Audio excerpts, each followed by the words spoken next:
الحمدللہ، نماز کے خزانے۔ نمبر 36، ربنا لک الحمد کہنے پر گناہوں کی بخشش۔ حضرت ابو ہریرہ رضی اللہ عنہ سے روایت ہے، رسول اللہ صلی اللہ علیہ وسلم نے فرمایا، جب امام سمع اللہ لمن حمدہ کہے تو تم اللہم ربنا لک الحمد کہو۔ جس کا یہ کہنا فرشتوں کے کہنے سے مل جائے اس کے پچھلے گناہ بخش دیے گئے۔ ایک اور روایت میں ہے، تم ربنا ولک الحمد کہو۔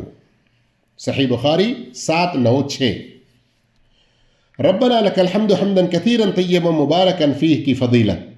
حضرت رفاع رضی اللہ عنہ سے روایت ہے کہ ایک دن ہم نبی کریم صلی اللہ علیہ وسلم کی اقتداء میں نماز پڑھ رہے تھے کہ آپ نے رکوع سے سر اٹھا کر سمع اللہ لمن حمدہ کہا تو پیچھے سے ایک آدمی نے ربنا ولک الحمد حمدا کثیرا طیبا مبارکا فیہ کہا۔ آپ صلی اللہ علیہ وسلم نے دریافت کیا کہ کس نے یہ کلمات کہے؟ اس شخص نے جواب دیا کہ میں۔ اس پر آپ صلی اللہ علیہ وسلم نے فرمایا، میں نے 30 سے زیادہ فرشتوں کو دیکھا کہ ان کلمات کو لکھنے کے لیے ایک دوسرے پر سبقت لے جانا چاہتے ہیں۔ صحیح بخاری 799۔